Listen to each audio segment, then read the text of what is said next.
The moment I walked into the courtroom, my ex-wife laughed under her breath, and her new husband shook his head. The judge went pale, his hand trembled, and he whispered, "Dear God, is that really him?" Everyone turned to stare. They had no idea who I was until... There are laughs that can heal a room, and then there's the kind my ex-wife Melissa let out the moment I walked into that courtroom. The kind that could curdle milk, a tiny fake nasal chuckle that said, "Oh, I still think I'm the smartest person here." That same laugh she used when pretending to understand crypto. You know the one, Bitcoin's like monopoly money, right? Yeah, that laugh. The sound of ego and high heels. Her new husband, Brandon, sat beside her, adjusting his too tight suit like the room owed him extra oxygen. He gave me that smirk guys give when they think they've already won. The kind of smirk that makes you want to call security just to watch him get nervous. Then he shook his head slowly, like I was a parking ticket he couldn't afford to deal with. Cute. I gave him a little nod that said, "You're about to wish you stayed home, champ." Then something strange happened. The judge froze mid-gobble, hand hovering in the air like he just realized he left the stove on. His eyes went wide and he whispered almost reverently, "Dear God, is that really him?" Now, let me paint this picture. A packed courtroom, lawyers, press, my ex's PR team pretending to be interested in justice, and all of them turning their heads toward me like I was a celebrity who just crashed a PDA meeting. The silence that followed. Louder than Melissa's ego on a good day. See, they thought I was here to beg, to play the sad ex-husband routine. The one who shows up disheveled, muttering about what's fair, while clutching old photo albums and tissues. Oh, no, not today. I was here to educate.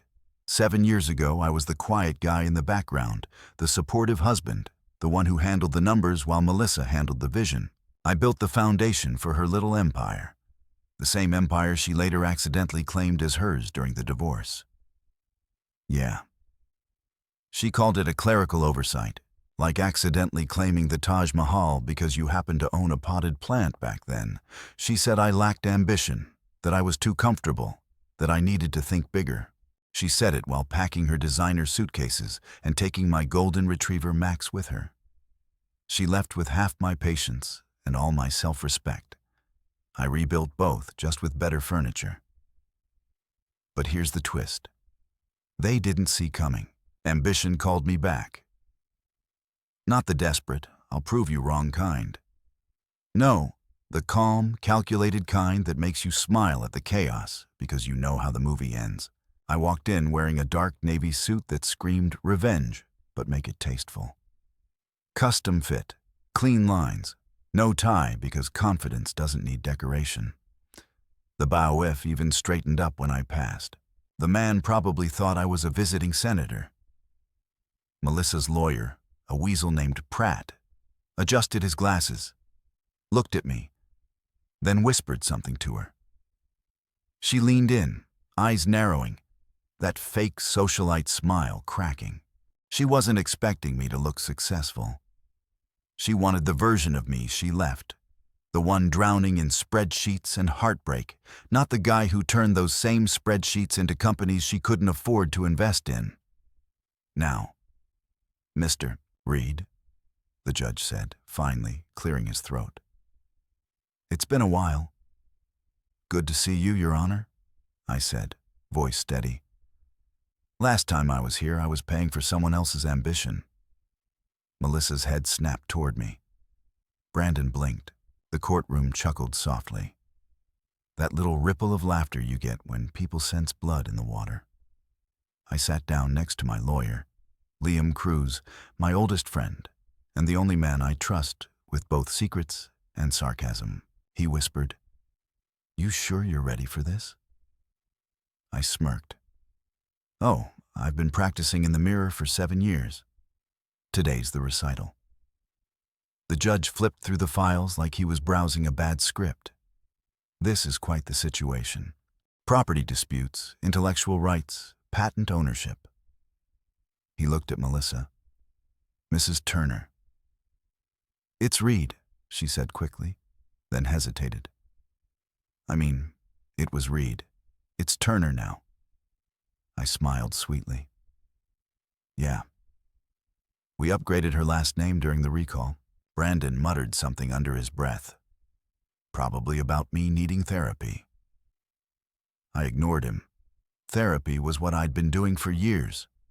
Except my version came with lawyers, LLCs, and a secret I'd been saving for just this occasion. As the judge continued, my mind drifted for a moment. 7 years ago, I'd stood in this exact courtroom. Same wood paneling, same stale air, same pitying glances. Melissa had worn white that day. Like irony was her favorite color. She said, "Julian, I just don't feel challenged by you anymore." That line stuck with me, not because it hurt, but because she said it like a CEO firing her in turn. I remember thinking, you'll regret underestimating me. And oh, she did. The Bife read out the case title, Reed versus Turner Holdings. It sounded poetic, like a remix of Karma with better rhythm. As the hearing began, I watched her. She kept glancing my way, tapping her nails against the desk like Morse code for panic. Her new husband whispered things to her, but she barely heard. For the first time, she looked uncomfortable. Good. The opposing lawyer started with his grand opening. Ladies and gentlemen, this case is about greed, deception, and betrayal. I almost raised my hand. You're half right. Just switch sides. The judge gave me a look, the kind that says, behave. But his lips twitched like he wanted to laugh. Even he remembered the old days. The quiet Julian who never spoke up. This new version, he was enjoying the upgrade. When it was our turn, Liam stood smooth, confident, didn't even look at notes. Your Honor, he began. My client isn't here to argue over scraps. He's here to reclaim what was his and, ironically, what he built. He glanced at me. He's also here because someone forgot that contracts have signatures. His, the courtroom murmured. Melissa shifted in her chair. I leaned back, crossed my legs, and watched the tension unfold like a live Netflix show. She whispered something to her lawyer, and he nodded. Then she raised her hand, trying to sound calm. Your Honor, this is absurd. My ex-husband is bitter because I moved on. This is harassment. I raised my hand. Objection to her acting career. The courtroom erupted in laughter. Even the stenographer looked like she wanted to high-five me. The judge sighed, rubbing his temples. Mr. Reed, please. Sorry, Your Honor. Old habits. Continue. Melissa glared daggers. You think this is funny? Not yet, I said. But I have good comedic timing. Brandon's face was turning red. He tried to look composed, but his jaw kept twitching. You're pathetic, he muttered loud enough for the room to hear. I looked at him with that calm, collected smile I'd perfected over years of pretending to like her cooking. Pathetic, buddy. You married the sequel. Boom. Gasps, a few chuckles. Even the judge's clerk bit her lip to hide a grin. See, what they didn't know, what none of them knew, was that I hadn't come to play defense. I came to set the stage. Everything after today would unfold exactly how I planned. This was just Act 1, and I'd written the script. I leaned forward slightly, hands clasped. Your Honor, I said, I have documentation, witnesses, and a few surprises. But before we dive in, I'd like to say something on record. The judge nodded cautiously. Go ahead. I turned toward Melissa, locking eyes with her. The kind of look that makes someone wish they had sunglasses for their soul. 7 years ago, I walked into this room, a broken man. Today, I walk in as a man rebuilt with receipts. So before anyone assumes I'm here out of spite, let's make one thing clear. I'm not here to win her back.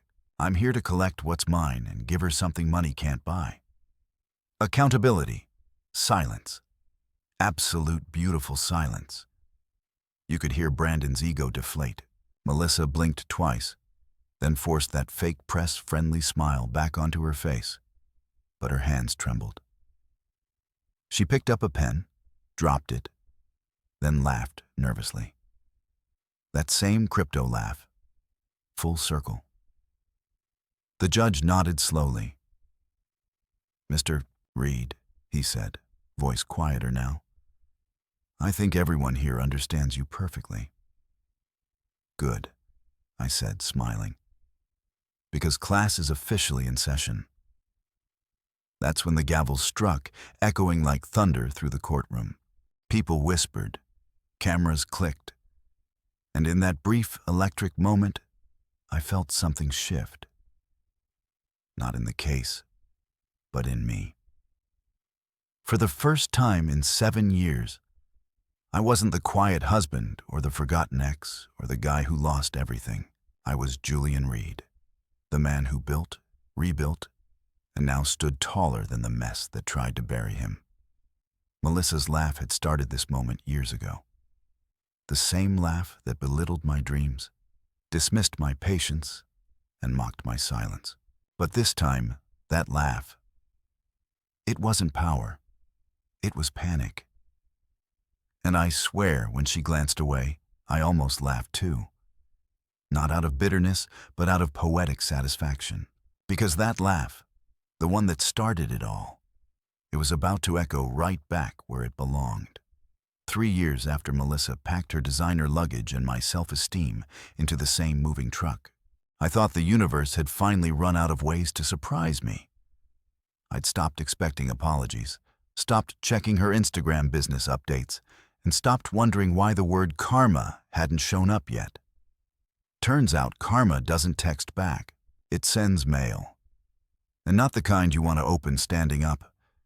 It was a random Tuesday. You know the type.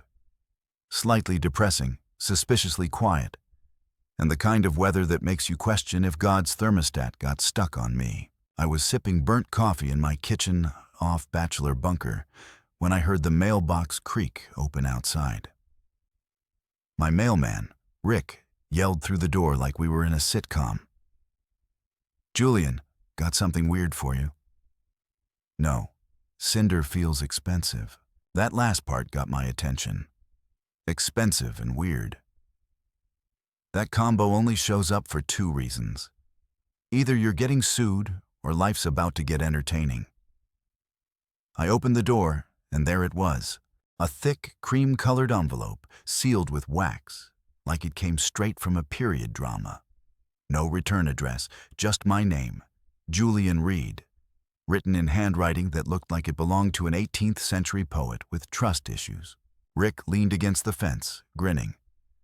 "It ain't ticking, so that's good news." "Appreciate the vote of confidence, Rick," I said, sliding him a coffee can tip for his efforts. Inside, I sat down at the table, tore open the envelope, and braced for impact. What fell out wasn't a lawsuit. It wasn't a prank. It was a stack of legal documents, a certified will, and a short letter from the law office of Harold Stein, Melissa's late uncle, my former mentor. The man who taught me everything I knew about strategic thinking, business structure, and how to survive board meetings with billionaires who smell like cigar smoke and power. The letter was short, but it hit harder than a tax audit. "Julian, if you're reading this, I'm gone." Which means the truth can finally be set right. I've left everything to you. Not Melissa, you. Because you earned it when she forgot what loyalty meant. Harold. I blinked, then blinked again, then laughed. Not a chuckle, not a smirk. A full belly aching, can't breathe kind of laugh. It was the first time in years I laughed so hard that my neighbor banged on the wall and yelled, "Bro, share the joke or shut up." Harold, "You magnificent old fox," I said out loud, staring at the papers spread across my table like a monopoly board of revenge. Her dream house, my name, her company's core patent, the one that built her empire, my signature, her Tesla, technically company property, which now fell under my jurisdiction. It was as if karma had gone shopping with my old wish list and delivered express. I sat there for a solid 10 minutes, just staring at it all, grinning like a man who just discovered irony had a sense of humor. You ever laugh so hard that it turns into tears? And then the tears turn into disbelief. And then disbelief turns into, "Oh God, I need a lawyer before I do something stupid." Yeah, that was me. So I called Liam Cruz, my guy, my best friend, the same lawyer who helped me survive the divorce paperwork without spontaneously combusting. He answered on the second ring, voice groggy, but laced with curiosity. "Please tell me you're not calling to complain about your ex-wife's cooking show again." "Better," I said. "Remember Harold Stein?" There was a pause. The old man with the cane and the personality of a Bond villain. "Yeah, he left me everything. Everything like his mug collection or everything. Try her company, her mansion, her Tesla, and her favorite tax deduction, the one named Turner Enterprises." Silence, then a low whistle. Holy hell. Karma just sent you a care package. I leaned back in my chair, still grinning. No sender, no warning, just pure poetic justice delivered to my kitchen table. Liam chuckled. "So, what's the plan?" "Simple," I said. "Tom to clean the mess. Yours or hers?" I smirked. "Same thing." We met at his office the next morning. Liam's firm wasn't your typical suit and briefcase setup. It was more like a caffeine-powered war room. He had case files stacked taller than my self-restraint, and a coffee pot that looked like it had been through more trials than the clients. He flipped through Harold's documents like a kid unwrapping Christmas presents. Damn, this is airtight. He didn't just leave you assets, he left you leverage. Look at this clause. The patent transfer is tied to your original investment shares. It reverts back to you after his death if the company's current leadership is deemed fraudulent. He looked up, smirking. And you can guess who's currently leadership. I grinned. Melissa and her discount Kendall. Exactly. He tapped the folder. If we file this correctly, you own everything before they can even fake a new logo. Now, if you've ever been betrayed on both emotional and financial fronts, you know how sweet it feels to have receipts. I'd spent years biting my tongue, watching her parade around as some business icon, giving interviews about female empowerment while stepping on the same guy who built her damn ladder. She took credit for the product, the strategy, the investors, all while calling me the quiet one. But Harold, the old man, saw through it. Even in death, he'd managed to pull off the greatest mic drop of corporate karma. Liam grinned, leaning back. You realize this is about to be chaos, right? Once she finds out, she'll go nuclear. Good, I said. I'm tired of her playing the victim.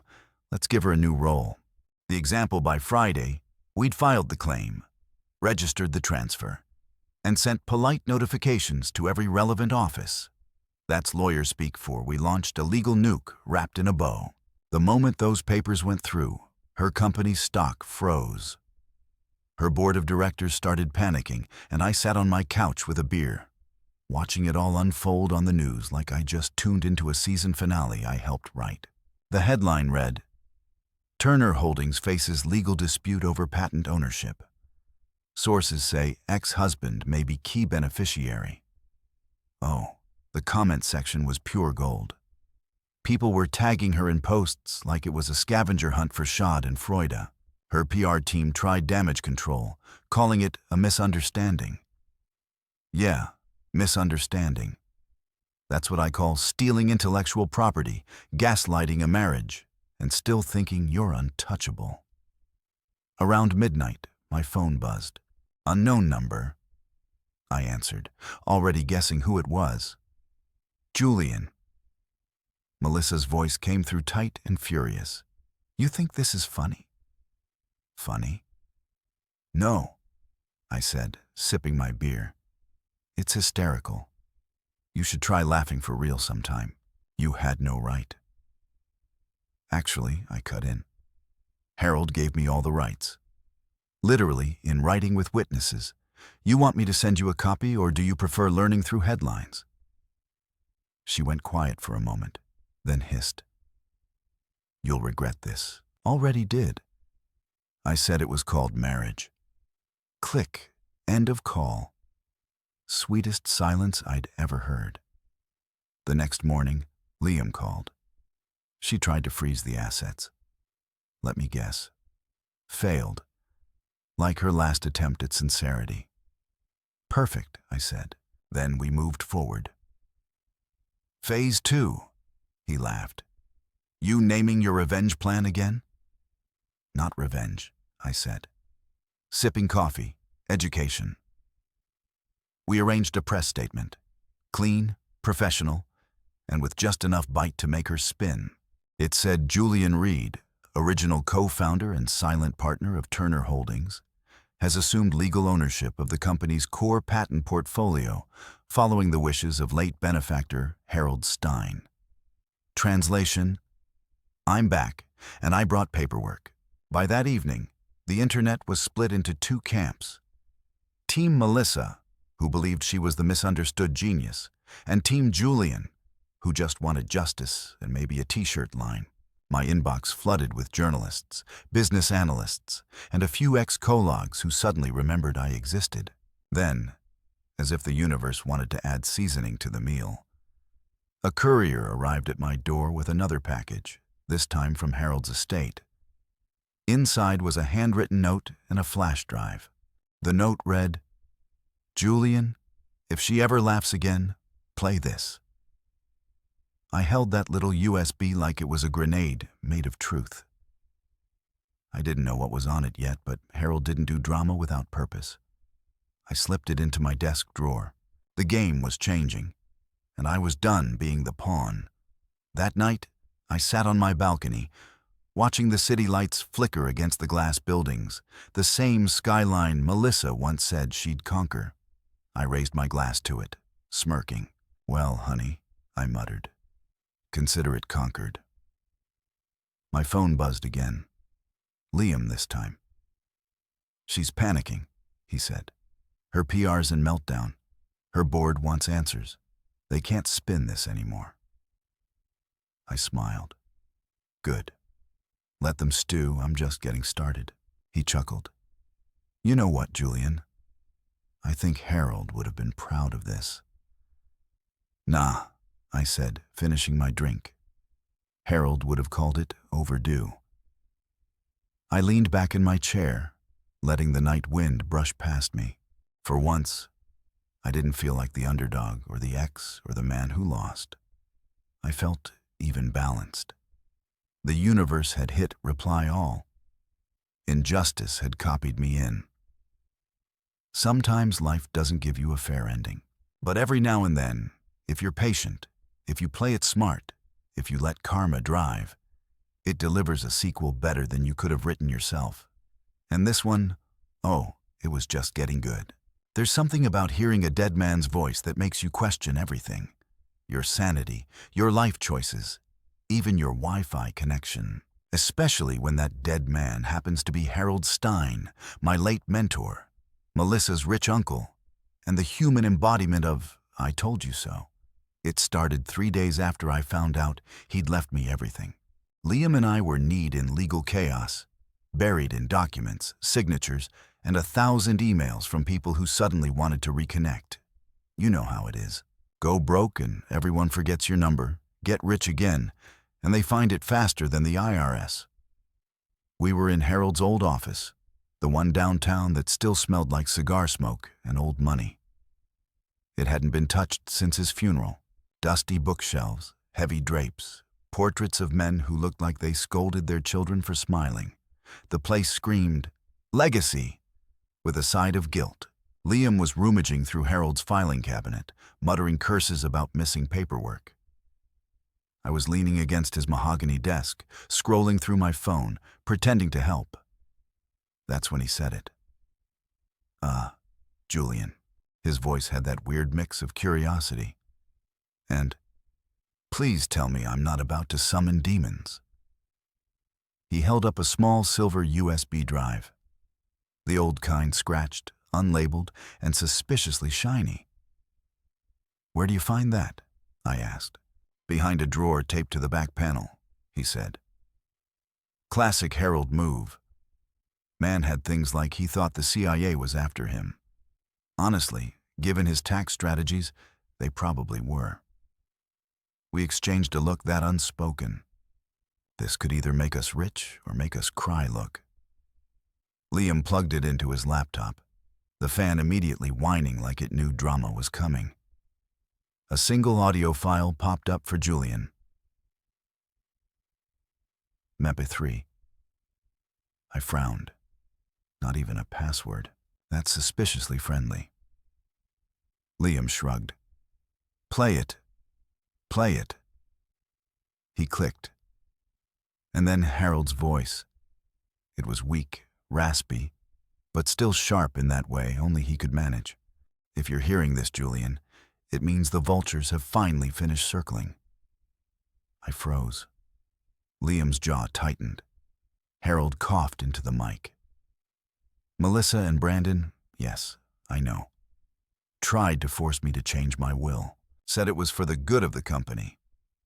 They brought in some cheap lawyer, made me sign papers I couldn't read because of my eyesight. But I wasn't senile.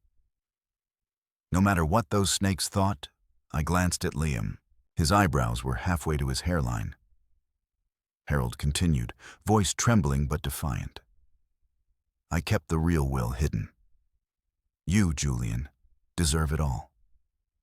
You built what they stole, and if anyone questions it, well, this recording is your insurance policy. Then there was shuffling, papers, footsteps, and then a voice I recognized instantly, even though I wished I didn't. Brandon, Uncle Harold, it's not personal, he said, tone dripping with fake charm. We just need your cooperation. You wouldn't want Melissa to be upset. Harold chuckled bitterly. Son, you couldn't scare a houseplant. Brandon snapped, voice raised. Sign it, old man. And then Melissa's voice. Cold, calculated. Just do it, Uncle. We'll take care of everything. He doesn't deserve any of it. Silence. Then Harold's strained voice. You'll regret this, Melissa. End of recording. For a moment, the only sound was Liam's laptop fan and my pulse doing backflips. Holy hell, Liam whispered. That's direct evidence. HD sound too, I said, trying to sound calm but failing miserably.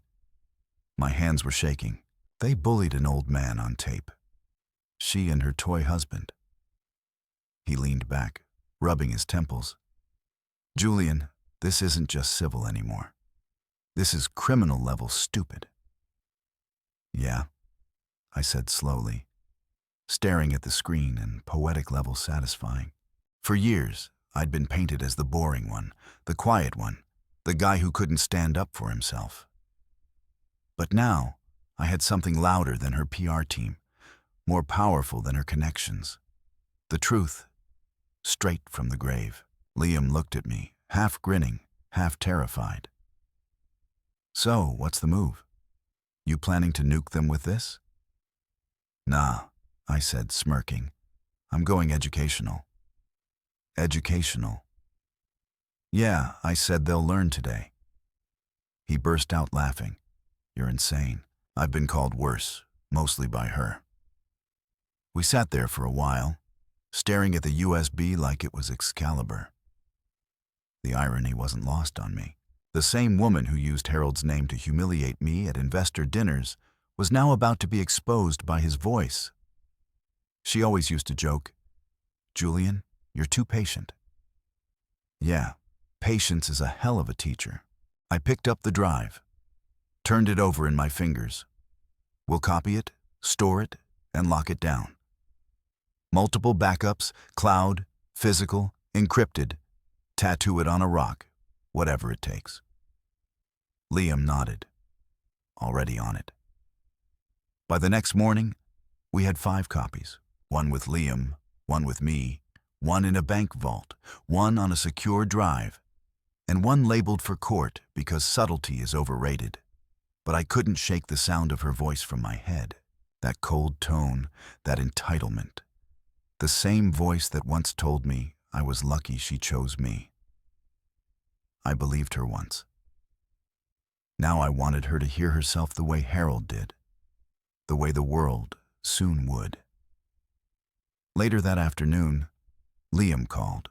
You should listen to the full recording. There's more. I frowned. There's more. Oh yeah. You stopped it too early. Play it. He sent me the rest. A short final message Harold had added at the end. One that wasn't in the first playback. Julian Harold said softly. When the time comes, don't just fight them. Teach them the best revenge isn't destruction, it's demonstration. Show them what integrity looks like when the lights are on. Then a chuckle. Also, check the red folder in my bottom drawer. You'll need it. Click End of File. Now, if you've ever gotten advice from a ghost, you know it's hard to ignore.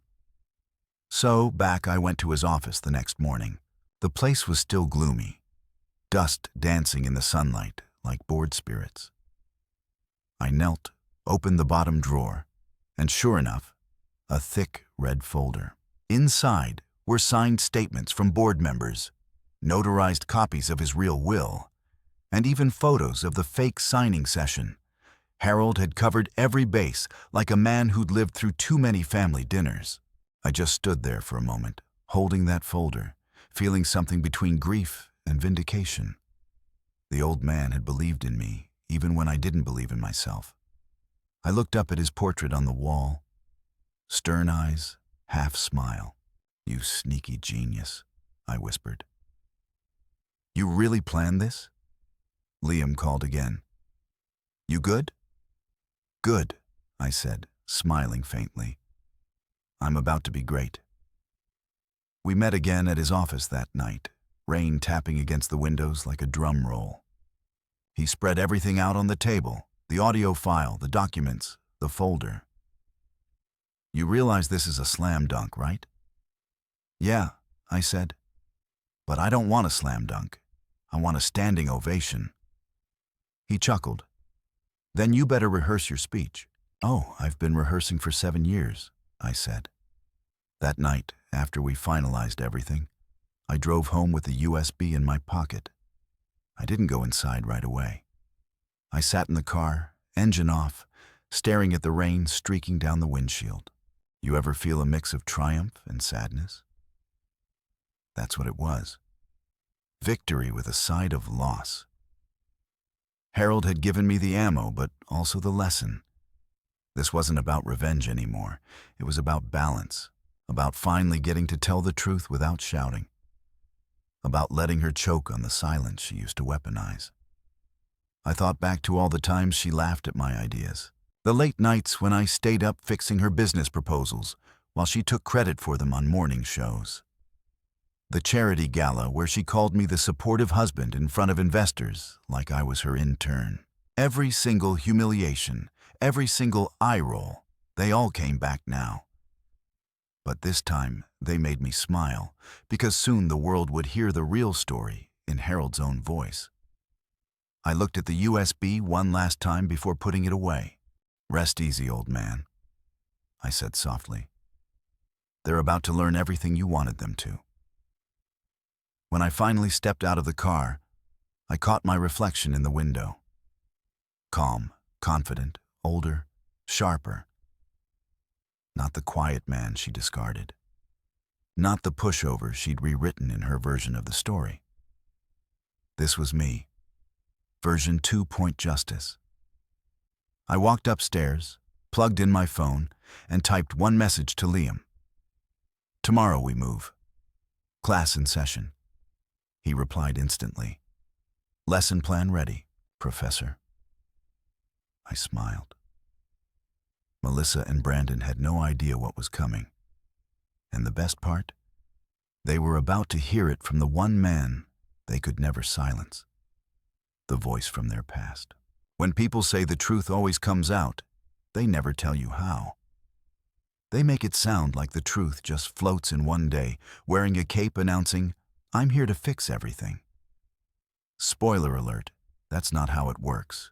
The truth usually shows up wearing orthopedic shoes, smelling like lavender lotion, and carrying a box of old photos. Her name was Mrs. Harper, Harold Stein's longtime housekeeper. I hadn't seen her since the days when I used to drop off documents at Harold's mansion, and she'd feed me oatmeal cookies that tasted like love and mild judgment. When Harold died, she vanished into retirement somewhere near Clearwater, Florida, where all retired legends go to play bingo and terrify seagulls. But when Liam tracked her down and told her I was handling Harold's estate, she said, "Oh, I remember everything, dear. When can I testify?" That's how I found myself flying to Florida on a Wednesday afternoon, stuck on a plane beside a guy who ate funds like he was trying to win a contest. I hadn't been to Florida since my honeymoon with Melissa, back when I still thought, for better or worse, had a warranty. The irony wasn't lost on me, that I was now heading back to find evidence that could legally vaporize her reputation. Mrs. Harper lived in a cozy bungalow, surrounded by flamingo statues and more wind chimes than any neighborhood needed. She opened the door before I could even knock twice, wearing a pastel housecoat and the kind of smile that says she's been waiting to deliver a confession. "Julian Reed," she said, eyes bright behind her glasses. "I was wondering when you'd come." "You were?" I asked, taken aback. "Of course. Harold told me if you ever showed up, I should put on coffee. He said you'd need it." I laughed. Well, he wasn't wrong about that. She waved me inside. The place smelled like cinnamon and nostalgia. Every wall was lined with framed photos. Harold at charity galas. Harold shaking hands with senators. Harold standing next to a 1998 Buick like it was a supermodel. And tucked among them, a few that made my chest tighten. Harold and me at his office years ago, back when I was still the eager intern with a bad haircut and good intentions. Mrs. Harper shuffled toward the kitchen, her slippers squeaking faintly. "Cream and sugar." "Black's fine," I said. "Ah, strong one, just like Harold." She poured 2 cups, then sat across from me at the table. "Now, what exactly do you need from an old woman who's seen too much and bites her tongue too little?" I smiled. Honestly, the truth. She raised an eyebrow. "That's my specialty." I pulled out the USB with Harold's voice recording. "You probably know what this is." Her lips pursed. "Oh, I know all about that day."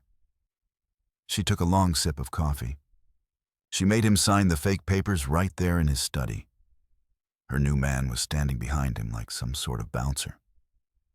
Harold's hands were shaking so badly, I thought he'd spill ink everywhere. I leaned forward. "You were there, front row seat," she said proudly.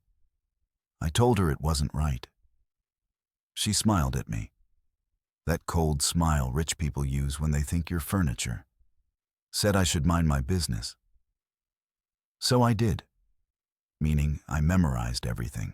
She got up slowly, disappeared into the hallway, and came back holding a thick, dusty photo album. "Harold's birthday," she said, setting it down.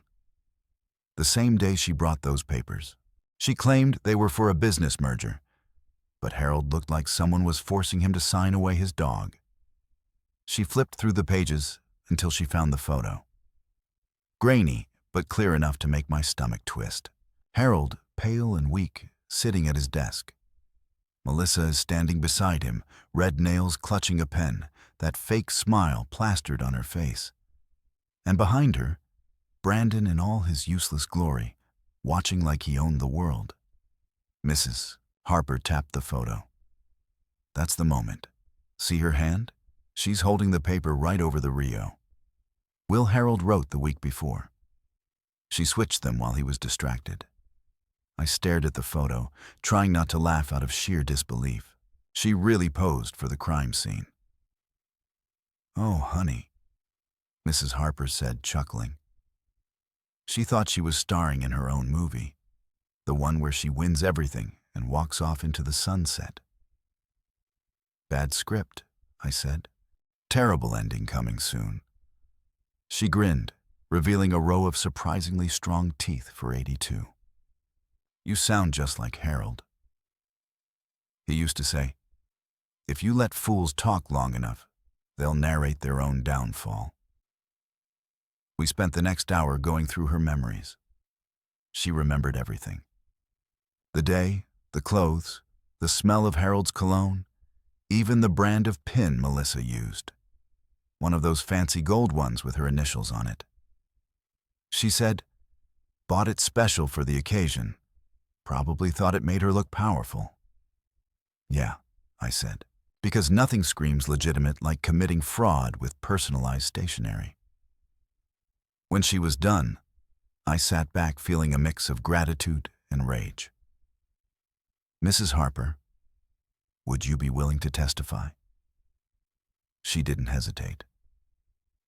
I'm 82, son, but for that woman, I'll wear heels. I nearly spit out my coffee. You're serious? Serious is heartburn. She made Harold cry that day. I'll never forget that. And nobody makes a good man cry on my watch. Legend. Absolute legend. Before I left, she insisted on packing me cookies for the road and made me promise to call if I needed reinforcement. I told her I might just hire her as my publicist. When I got back to the car, I sat there a minute holding the photo she gave me. Harold's tired eyes, Melissa's triumphant smirk, Brandon's smug expression. I could practically hear their arrogance through the picture. I snapped a photo of it on my phone and sent it to Liam with one line. Found our eyewitness, and she's ready to rumble. He replied 2 minutes later, tell me she's not senile. She's sharper than both of us combined. Perfect. Then we moved to stage 2.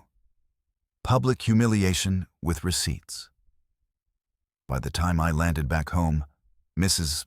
Harper's testimony had already been drafted, notarized, and filed.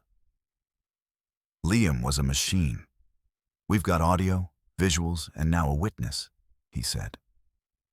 At this point, the only thing missing is popcorn. Don't tempt me, I said. I might actually bring some to court. He laughed. You're enjoying this too much. Correction, I said. I'm enjoying justice finally catching up. I'm just giving it directions. The next morning, Melissa's PR team dropped a carefully worded statement, something about unfounded allegations and distortion of facts by a bitter ex. Classic. I almost admired their commitment to spin. Almost. But I had something better. A grandma with receipts. That afternoon, Liam called, barely containing his amusement. Guess who just tried to reach out to Mrs. Harper? Melissa. Yep. Offered to pay for her silence, offered to help her with her medical bills. I snorted. She really thought she could bribe an 82-year-old woman who eats moral integrity for breakfast. She didn't just think it, she recorded it. Who did? Mrs. Harper. Apparently she's been recording her calls since 2007. She said she doesn't trust these modern hussies. Her words, not mine. I was speechless for a second, then started laughing so hard I had to sit down. We're going to win this thing on nostalgia and sass alone. Mrs. Harper sent us the audio that night. You could hear Melissa's fake kindness dripping through every syllable. Mrs. Harper, darling, I just wanted to make sure you're comfortable. Maybe we could come to a private arrangement. And then Mrs. Harper's reply, smooth as butter. Oh, sweetheart, I don't make arrangements with liars, but I'll save you a front row seat at court. I almost fell off my chair listening to it. The woman was unstoppable. We added that recording to the evidence list. Liam grinned like a kid on Christmas morning. You realize we just turned her whole narrative into confetti, right? Oh, I realize, I said. But let's not rush the parade. I want her to watch it fall. That night, I sat in my living room. The documents spread out before me. The USB, the photos, the witness statement, the call recording. All of it neatly arranged like trophies of poetic justice. I thought about Harold again, his words echoing from that recording. Don't just fight them. Teach them. Yeah, I thought. Lesson plan approved. Sometimes revenge isn't a grand explosion. It's a slow, precise dismantling. Piece by piece. Truth by truth. And tonight, I realized that even the smallest piece, like a photo from an old maid's album, could crack an empire built on lies. Before heading to bed, I texted Mrs. Harper a simple thank you. She responded within 2 minutes. You're welcome, dear. I'll start practicing my courtroom smile. Should I bring cookies? I grinned. Definitely bring cookies. Because when this was all over, I wanted Melissa's downfall to taste just a little bit sweet. You ever get a text so shady it deserves its own thunderclap? That was me. Tuesday night, 8:47 p.m. Scrolling through my phone when her name popped up. Melissa. I hadn't heard from her in months, which meant either she'd found religion or trouble. Spoiler, it wasn't the first one. The message read, "Let's meet at the lake house. We can end this quietly." Quietly? That word did a full gymnastics routine in my brain. Melissa didn't do quiet. The woman could start drama in a library. When she said quietly, what she really meant was, bring your own shovel. I stared at the message for a minute, half laughing, half wondering if she'd finally lost her mind. The lake house, our old getaway spot, now hers, was where we used to spend long weekends pretending to be happy. It's also where I once learned that a broken wine glass travels faster than an apology. But hey, nostalgia is fun. I texted back, sure, what time? Her reply was instant. 9 tomorrow night. Come alone. Of course, because that's how every great murder podcast starts. I told Liam about it the next morning. He nearly choked on his coffee. She invited you to the scene of the crime. Yep, lake house tomorrow night, she said quietly. Julian, I'm your lawyer and your friend, and both sides of me are screaming, don't go. Relax, I said, smirking. I'm not going unarmed. You're bringing a gun? No, I said, a recorder. He groaned. You're insane. Insane's how I survive these people. So the next night, I drove to the lake house. 2 hours of empty highway and bad AM radio. The closer I got, the more memories came back. Melissa dancing barefoot on the dock, her laughter echoing off the water. Me thinking she was the love of my life instead of the lesson. Funny how nostalgia feels like food poisoning when you know the ingredients. I pulled into the gravel driveway right on time. The place looked like a perfume commercial. Soft lights glowing from the windows, candles flickering inside, and enough roses on the porch to make a funeral jealous. When she opened the door, I almost didn't recognize her. Melissa always looked immaculate. But tonight, she was performing immaculate designer dress pearls that carefully staged innocent wife expression. Behind her, Brandon stood by the fireplace in a suit that probably cost more than his self-respect. Julian, she said, smiling too wide. You came. Of course, I said, walking in. You said quietly. I had to see what kind of comedy that would be. The air smelled like champagne, expensive perfume, and bad intentions. The table was set for 3. Candles, silverware, wine. Brandon poured himself a drink, like he was auditioning for a commercial called Men Who Don't Pay Taxes. "Let's sit," Melissa said, motioning to the table. I took my seat directly across from her. The candlelight flickered between us like it knew this was about to get awkward. "So," I said, leaning back, "how's married life? You two look legally entangled." Melissa exhaled through her nose, that fake, calm tone slipping. "We don't need to play games, Julian." "Good," I said, "because I brought popcorn." Brandon glared. "Cut the jokes, Reed." "Sorry," I said, shrugging. "They're kind of my coping mechanism for dealing with people who steal things." Melissa rolled her eyes. "This doesn't have to be hostile. You invited me to a Camlet ambush," I said. "Hostility's already on the menu." She forced a laugh. That same laugh she used in court. The one that sounded like guilt in audio form. "Julian, we both know this situation's gotten out of hand. The lawyers, the press, the tension. It's bad for all of us. We can fix this." I leaned forward. "You can't even fix a lie." "Melissa, how exactly do you plan to fix a federal offense?" Brandon slammed his glass down. "You're not going to get away with this power trip." I smiled. "Buddy, you married my ex-wife. Power trips are part of the honeymoon package." Melissa's eyes flashed. "I'm trying to be reasonable here." "Then why is your lawyer texting reporters?" She froze. Brandon looked at her like she'd just confessed to tax evasion, which honestly wouldn't surprise me. "Julian," she said, her tone shifting to that manipulative softness I used to fall for. "We can end this quietly. You sign the waiver Liam sent over. Agree not to pursue the company, and we'll compensate you generously." I raised an eyebrow. "Compensate me? You mean pay me to pretend your fraud didn't happen?" "It's not fraud," she snapped. "It's complicated." "Yeah," I said. "So, surgery. But at least the doctor doesn't steal your organs and call it a misunderstanding." Brandon leaned forward, veins popping in his neck. "Be a man, Julian. Take the deal." I smirked.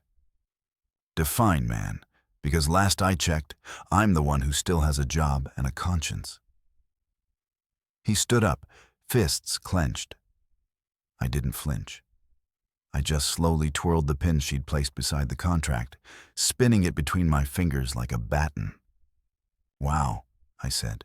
"You even changed the font."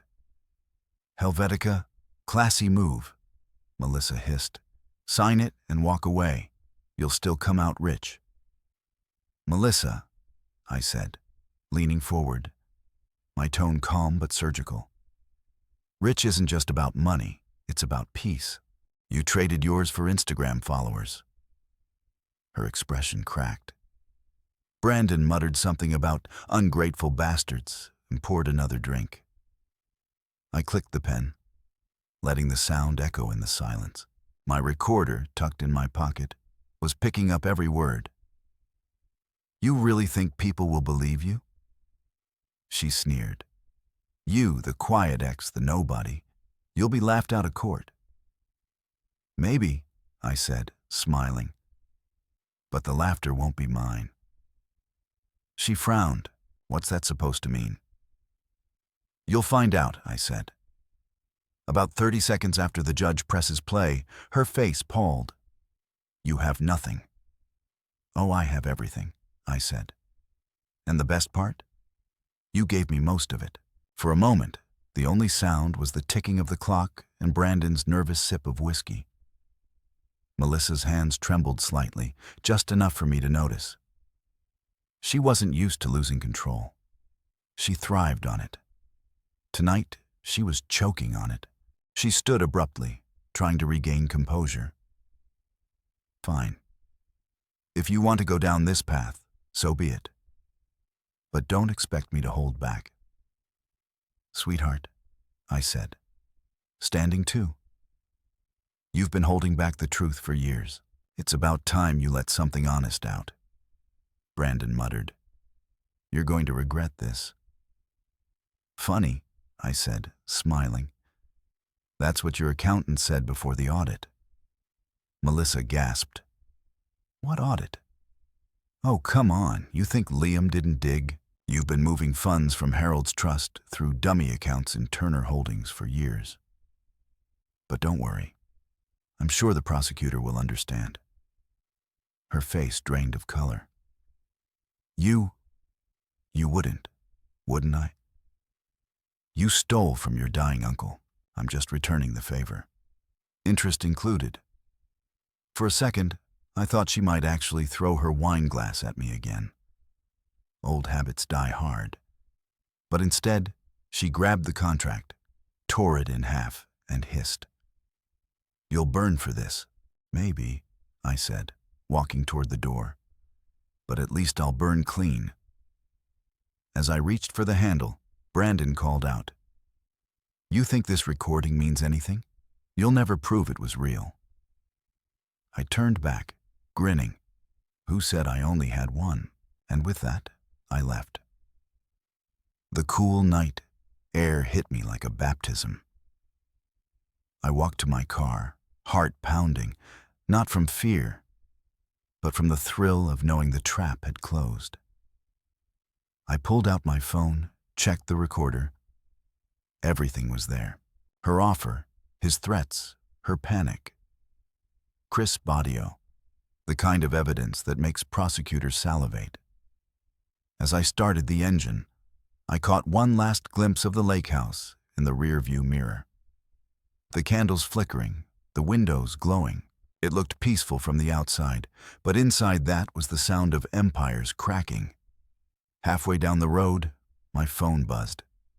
Text from Liam. You alive? Barely. Got everything on tape. Good. Send it over.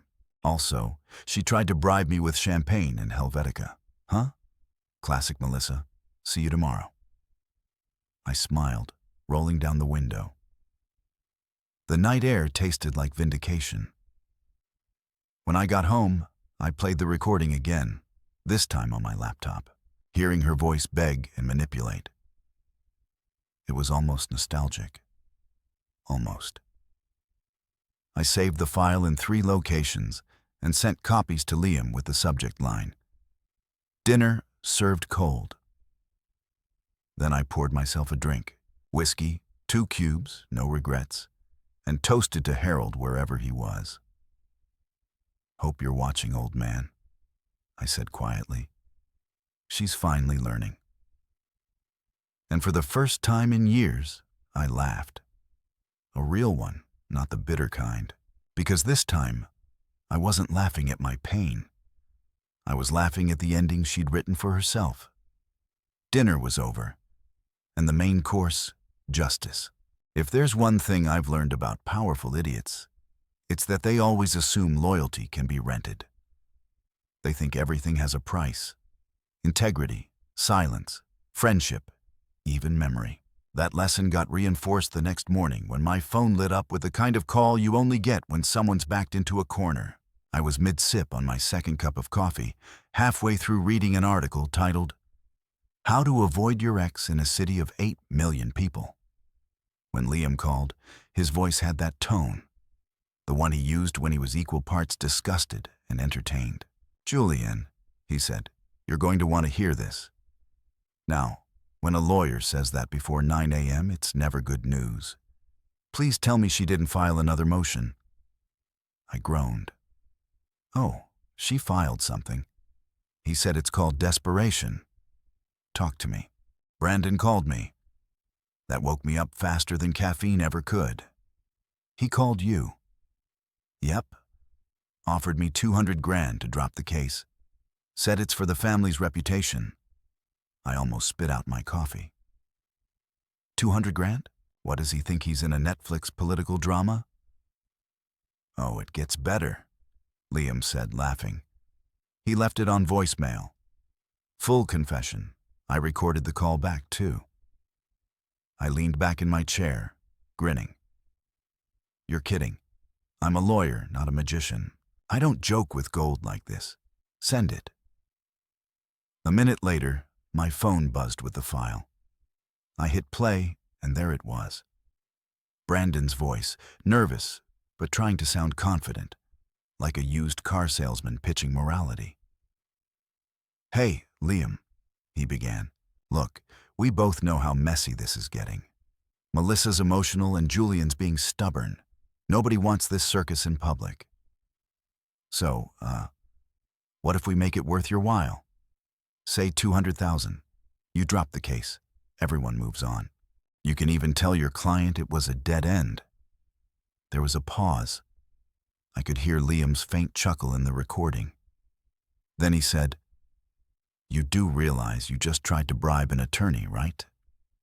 Brandon stammered. No, it's not a bribe. It's an incentive for discretion. Liam replied smoothly. Good, because it's about to trend on Twitter. Click, end of call. I couldn't stop laughing. Not the polite kind. The unhinged kind that makes neighbors check if you're okay.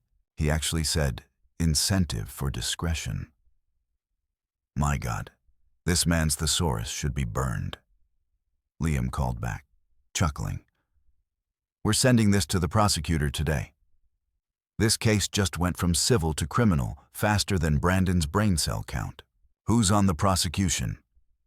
Dana Ellis, he said. You remember her? The assistant district attorney who made that oil exec cry on live television.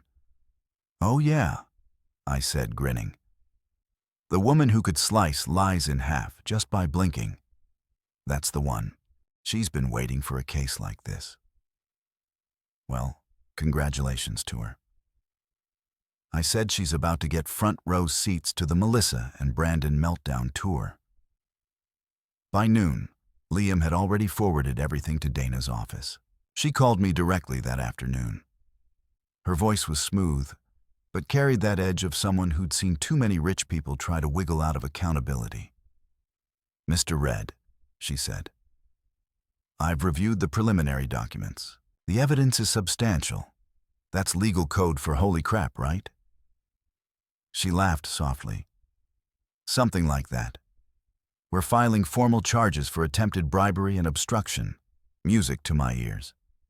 And Mr. Reed, she added, for what it's worth, you handled this well. Most people would have reacted emotionally. You kept it clean. I smiled. I've had practice pretending to stay calm while being married to the problem. She chuckled. I'll be in touch when we set the pretrial schedule. After we hung up, I sat there for a while staring at my phone. This wasn't just revenge anymore. This was justice tightening its seatbelt.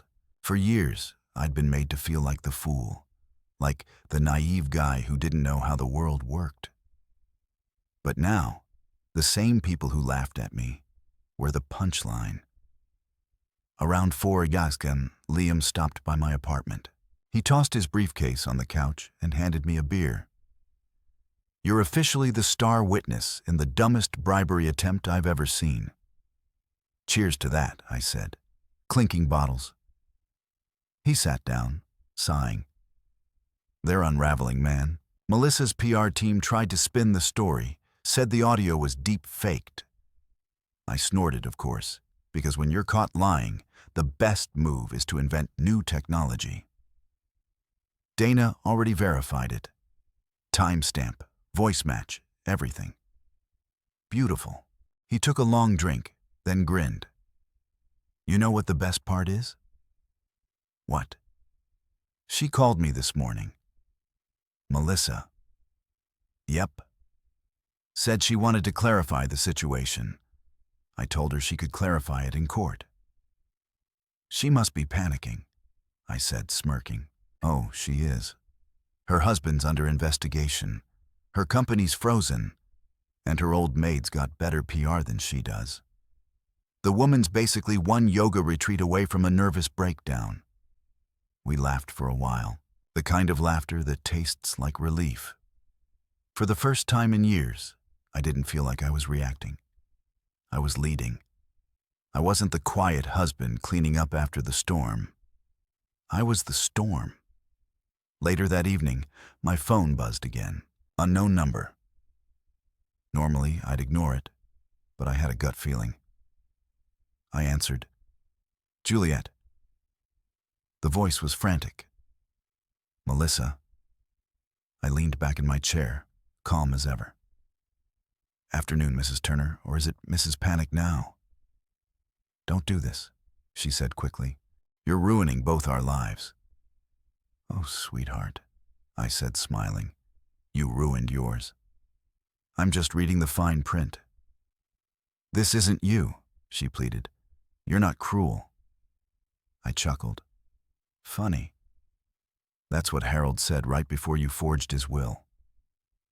Silence. Then you think you're the hero here?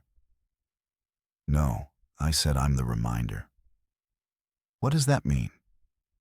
It means you spent years pretending consequences didn't exist. I'm just reintroducing you too. She inhaled sharply, trying to stay composed. We can still make this go away. Name your price. See, that's your problem. I said, you keep mistaking my principles for a negotiation. Julian, please? No, I cut in, voice firm. Save it for the deposition and bring your husband. I think the prosecutor wants to hear his incentive for discretion speech again. I hung up before she could respond. For a moment, I just sat there, the silence around me thick and satisfying. She'd finally run out of manipulation, out of smirks, out of ways to twist the narrative. The queen of control had lost her script. The next morning, Dana called again. Mr. Reed, just confirming the bribery case has been added to the larger fraud file. We'll be moving quickly. My office appreciates your cooperation. Happy to help.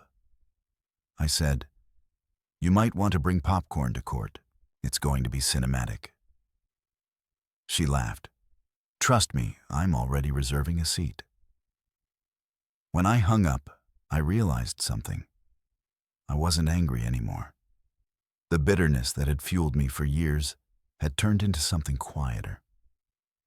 Focus, justice doesn't always roar. Sometimes it hums while sipping coffee. I spent the rest of the day going through files, cleaning up the last details for Liam. He dropped by later with a smug grin. Guess who just called me again? I sighed. Brandon. Bingo. This time he offered 300 grand. I laughed. Inflation's a killer, huh? Yep. And he started the call with, this isn't a bribe, it's an opportunity.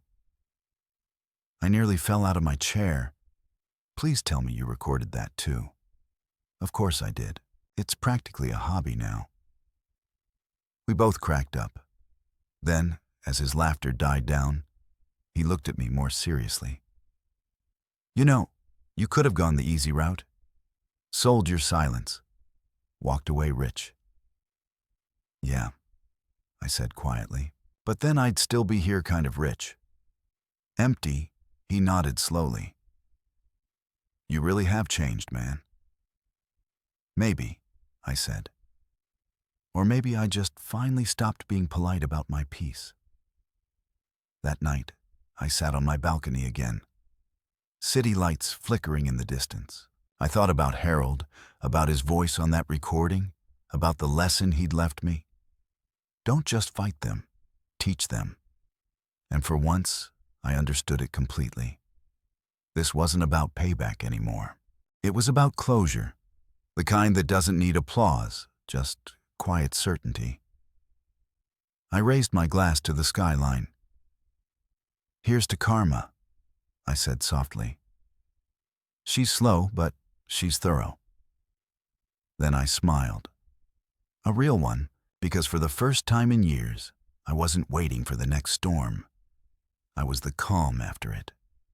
If you've never had your ex-wife call you irrelevant on national television, let me save you the experience. It's both infuriating and free PR. The day after the bribery news broke, Melissa decided to do what all narcissists do when cornered. Go public and perform. And when I say perform, I mean she practically rolled out a red carpet for her own delusion. I woke up that morning to my phone vibrating like it was having a panic attack. Notifications, texts, tags, all from friends sending me links. There she was on Good Morning Metro, dressed in soft pastel tones like an innocent garden fairy caught in a misunderstanding. The cheerin' under her read, "Melissa Turner speaks out." Betrayed by a bitter ex, I poured my coffee and turned up the volume. The host, some guy with perfectly symmetrical teeth, leaned in like he was about to uncover a lost treasure. "Melissa, there are reports of fraud, bribery, and evidence manipulation tied to your company. What do you have to say?" She smiled, that rehearsed smile I used to see before every argument that somehow ended with me apologizing for existing. "Honestly, Greg, it breaks my heart. Julian was once my partner, but he's become obsessed. He's trying to destroy what we built together because he can't handle that." I moved on. I actually laughed out loud. Loud enough for my neighbor to bang on the wall. Obsessed, lady. The only thing I'm obsessed with is watching you lose Wi-Fi during your lies. She continued, blinking with fake vulnerability. "He's been spreading misinformation to ruin my reputation. I truly wish him peace. A yes, the holy trinity of fake victimhood, tears, denial, and unsolicited blessings. Classic Melissa." I texted Liam immediately. "She's on TV calling me bitter again." He replied within 10 seconds. "She's trending." Melissa Gate. Is that a thing? Now it is. The internet loves karma. The next few days turned into a PR battlefield. Her camp pushed glossy statements about female entrepreneurship under attack. Mine? We went with facts. Not nearly as shiny, but way more lethal. Liam released a quiet press note. "All evidence regarding Turner Holdings fraud." Let me guess. They're saying it's AI generated. Bingo. Deep fake defense, I groaned. This woman couldn't pass a lie detector, but she's suddenly an expert in synthetic media. "Yep," Liam said, sighing. "It's a circus, man. Reporters, bloggers, legal analysts, everyone wants a piece, hence the title." The courthouse steps looked like a film premiere the morning of the pre-trial hearing. Cameras everywhere. People holding microphones like spears. One reporter even shouted, "Julian, did you bribe the prosecutor to get this far?" I gave him a grin and said, "Nah, I'm just good at making honest people like me." Liam whispered as we walked inside. "You love this too much. Can you blame me?" I said. 7 years of silence, and I finally get the mic. Inside, Melissa was already there. She looked like she'd been dipped in gold leaf, perfect hair, pearls, even a white suit. White as in, look at me, I'm purity personified. Brandon sat beside her, stiff and uncomfortable, probably rehearsing which amendments he was about to violate. Her lawyer, the ever-slimy Mr. Pratt, stood and began his dramatic speech. "Your Honor, the so-called evidence presented by Mr. Reed's counsel cannot be authenticated. Audio technology today is advanced, and anyone can fabricate a recording." The judge leaned forward, unimpressed. "So your argument is, technology is scary." I had to bite my cheek not to laugh. Liam stood buttoning his jacket. "Your Honor, we anticipated this claim. The audio has been forensically verified by 3 independent labs. The timestamps match the phone records. Unless opposing counsel believes aliens made the call, we rest on evidence." The courtroom snickered. Even the stenographer paused for a second. Melissa whispered something to her lawyer, glaring at me. I smiled politely. That's the thing about truth. It doesn't shout. It just waits for the lies to collapse. After the hearing, reporters swarmed outside like vultures at a buffet. One shouted, "Mr. Reed, any comment on being called bitter?" I stopped, turned to face the cameras, and said, "If wanting fairness is bitter, then I guess I'm artisanal dark chocolate." The soundbite went viral. Even Dana, the prosecutor, texted me later, "You're good at this. Don't steal my job." By then, Melissa's empire was cracking. Her investors started pulling out faster than gym memberships in February. The board issued a statement distancing themselves from ongoing legal controversies. Translation: we'd rather not drown with her. One of her old friends even sold her out to a gossip blog, confirming she'd been stressed, erratic, and convinced Julian hired hackers. I didn't, though I briefly considered sending her a fake invoice for emotional labor. Then came the tabloids. They labeled the entire ordeal. The Turner takedown covers read things like "Love, Lies, and Lawsuits," and "Ex-husband outsmarts corporate queen." Normally, I'd hate the attention. But honestly, watching her scramble to control the story was better than Netflix. A week before the official trial date, I found myself in my office surrounded by folders, statements, and about 12 cups of coffee. Liam was on the couch, half asleep under a pile of paperwork. "You know," he muttered, "you could have just moved on." I looked up from my desk and deprived the public of this masterpiece.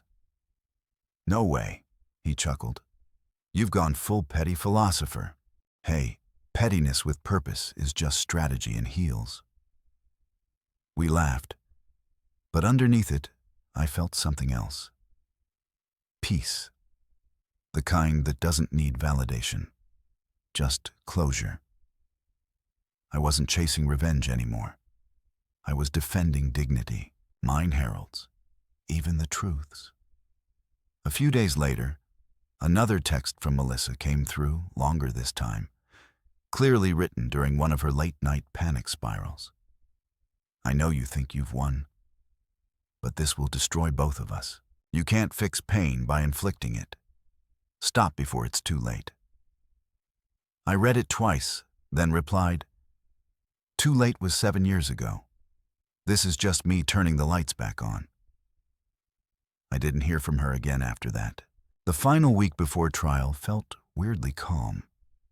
The chaos was still there. The media, the hashtags, the gossip. But inside me, stillness. Like I'd already made peace with whatever came next. The morning before the trial, I stopped by Harold's grave. It was quiet. No reporters, no noise.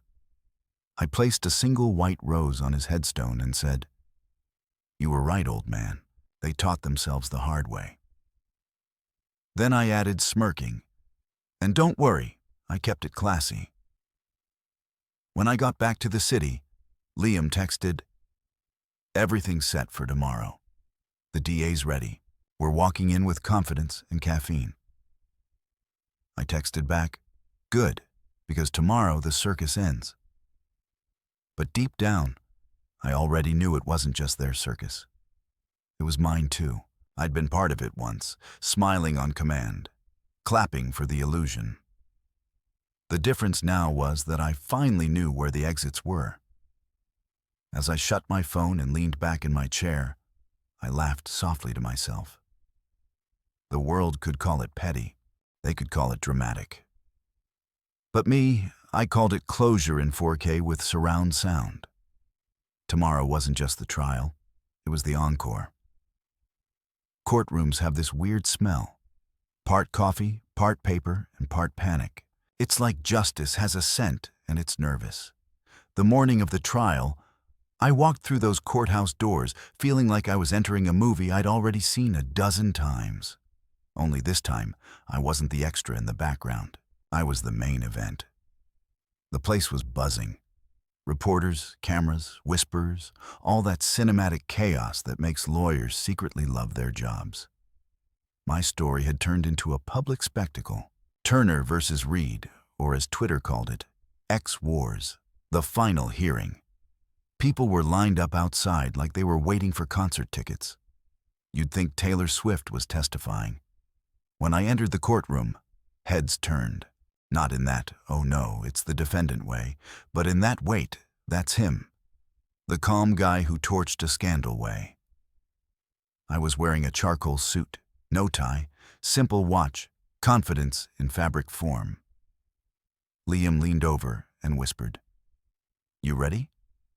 I smirked. I've been ready since she laughed in my face 7 years ago. Melissa was already seated at the plaintiff's table, front row, pearls glistening like gilt dressed as class. Brandon sat behind her, looking like a man who accidentally bought a one-way ticket to Regretville. Her lawyer, Pratt, had that cocky grin lawyers wear right before losing.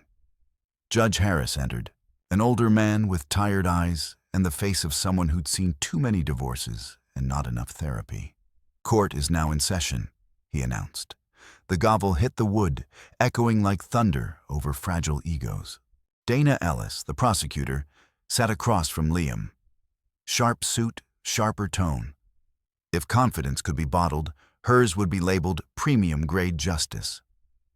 The first hour was dull procedural stuff. Objections, evidence, admissions. You know, the appetizer before the chaos. Then Pratt stood up and started his performance. "Your Honor," he said dramatically, "the defense's entire case rests on fabricated materials. My client has been vilified by the media, betrayed by former associates, and smeared by a bitter ex-husband who cannot accept her success. Melissa did this thing where she lowered her eyes and nodded like a saint, forgiving sinners." Classic move. The jury looked mildly sympathetic for about 10 seconds. Dana stood next. "Your Honor, the evidence will show that Mrs. Turner and her husband knowingly falsified documents, coerced a dying man, and attempted to bribe counsel representing the rightful heir to Harold Stein's estate." Cue the gasps. Even the stenographer paused mid-typing. Pratt scoffed. "Bribe? That's ridiculous." Dana didn't even blink. "We have recordings, Mr. Pratt. Multiple. Would you like to hear them or keep pretending?" The judge sighed. "Proceed." The first audio clip played. Brandon's voice filled the room. "We just want to protect the family name. 200,000 should cover discretion." Every head turned toward Melissa and Brandon. He froze, his jaw tight. She whispered something at him. "Probably, you idiot." Then Dana queued up the next one. Harold's voice, the one from the USB. That shaky, weary tone of a man betrayed. Melissa and Brandon forced me to change my will. But I kept the real one. Julian deserves it all. The courtroom went silent. You could feel the air shift like everyone just realized the villain wasn't the one they were told it was. Melissa shot to her feet. "That's fake," she shouted. "You can't prove that's real." Judge Harris raised an eyebrow. "Mrs. Turner, sit down." She pointed a trembling finger at me. "He's manipulating everyone. He's been obsessed with me for years." I tilted my head. Obsessed is a strong word. I'd go with mildly entertained by your downfall. The courtroom chuckled. Even the judge smirked before clearing his throat. "Mr. Reed, please refrain from 'Yes, Your Honor,'" I said innocently. "Refraining now?" Liam leaned over and whispered. "You're enjoying this too much, buddy." I whispered back. "This is my Super Bowl." The next evidence drop hit harder. Photos from Mrs. Harper's album. Melissa pen in hand. Harold looking frail beside her. Brandon lurking in the background. Dana narrated each image like a museum guide of fraud. Here we have the defendant staging a false signing while the witness, Mrs. Harper, was present. and later threatened into silence. Melissa slammed her hands on the table. She's lying. Dana smiled sweetly. Then she must have lied to the recording device too, because she captured your call, offering her medical assistance for cooperation. At that, Brandon groaned, running a hand down his face. I couldn't resist. I leaned toward Liam. You think he's wishing he'd taken that bartending job now? Pratt tried to regain control. Your Honor, my clients are victims of manipulation. By who? The judge asked flatly. He hesitated. By Mr. Reed. The judge blinked slowly. So the man who provided the real evidence manipulated the ones who forged a will and bribed an attorney. Pratt stammered in a manner of speaking. Try speaking better, the judge said dryly. The courtroom laughed, the sound of justice, sweet and sarcastic. Dana wasn't done. She pulled out Harold's handwritten letter, the one Liam had kept locked in the vault. This, Your Honor, is Harold Stein's final statement, notarized and witnessed independently. She began to read. If Julian stands before this court, he already carries more honesty than the rest of them combined. Melissa's face drained of color. Her lawyer looked like he wanted to melt into the carpet. The judge leaned back, exhaled slowly, and muttered, This isn't civil. This is criminal. Boom. Mic drop. If microphones were allowed in court. Melissa's voice cracked. You don't understand. He used me. He tricked me into thinking. I interrupted, calm as ever. Into thinking what? That you could steal everything and still come out as the victim. You didn't need help with that. You've always been a natural. Her eyes blazed. You ruined me. Correction, I said. You did. I just brought the mirror. The judge banged the gavel. Enough. Mrs. Turner, control yourself or I'll have you removed. She collapsed into her chair, tears starting to form. Not remorseful tears, performative ones. The kind that say, please sympathize with my downfall. Brandon looked like he'd aged 10 years in 10 minutes. When the judge called for recess, he stood and muttered to her, We're screwed. She hissed back, Not if I spin it right. I smiled as I passed them. Good luck with that. Maybe Netflix will pick it up. Outside the courtroom, the hallway was chaos. Cameras flashing, microphones everywhere, reporters shouting questions. One asked, Mr. Reed, how do you feel after hearing those tapes in court? I grinned like honesty. Just got a sequel. Back inside, round 2 started after lunch. Dana called Mrs. Harper to the stand.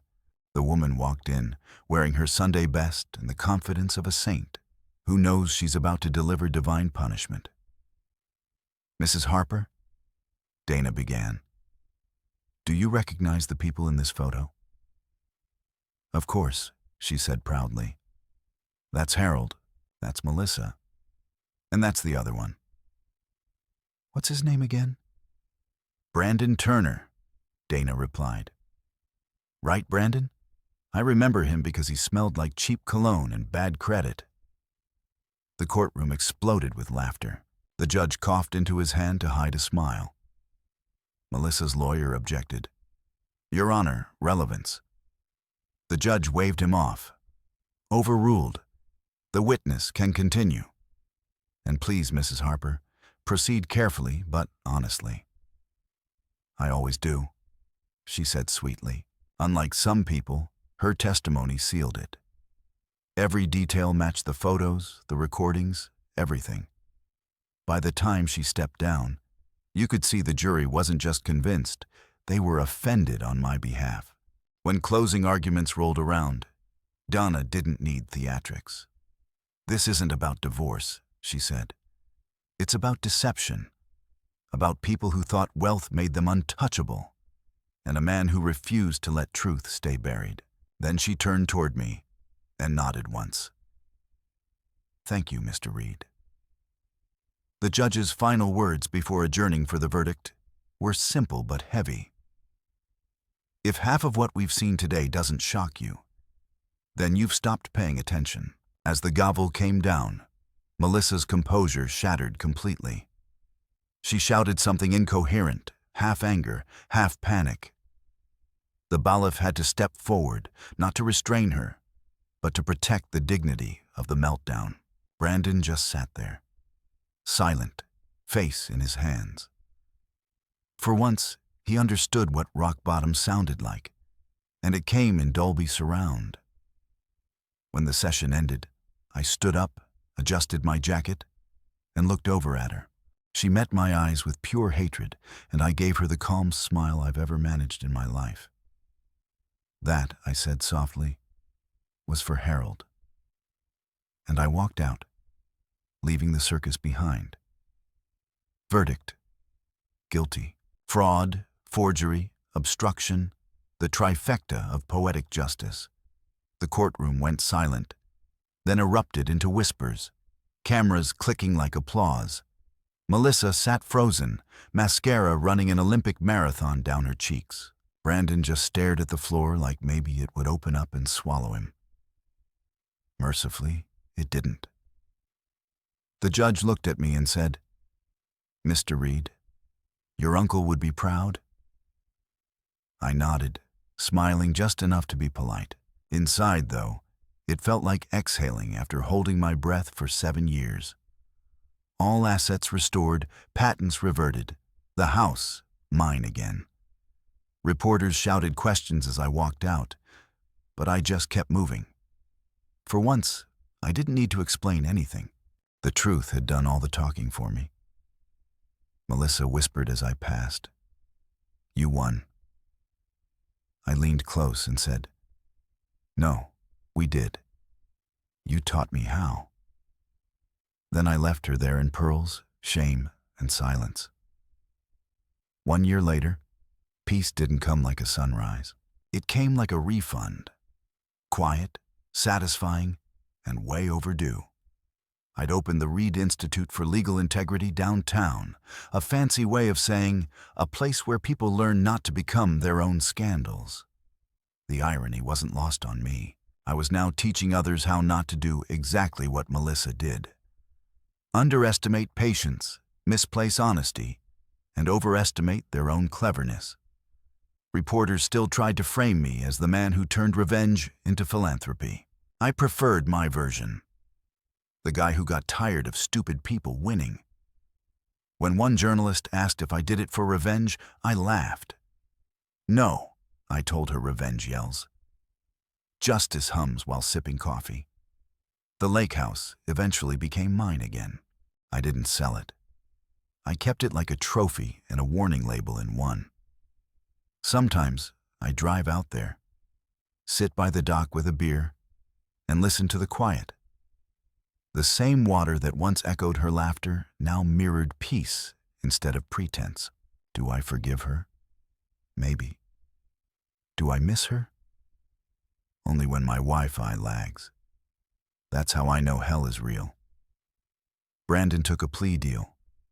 Melissa, she got community service and a lifetime subscription to regret. I heard she tried to start another business under a new name. Didn't work. Turns out the internet has a long memory. As for me, I'm doing just fine. Better, actually. My mornings are quiet. My coffee stays hot. And my name finally means something good again. People greet me with respect instead of pity. Even the barista down the street writes Mr. Reed on my cup. Now, sometimes when I'm locking up the office at night, I catch myself laughing softly. Not the bitter laugh I used to carry like armor, but a lighter one. The kind that says, "You made it out." Last week, I drove back to the lake house again. Same dock, same view, different man. I tossed a coin into the water. Not for luck, just to remind myself that I paid my dues and got change back. As it sank, I said, "That's for Harold."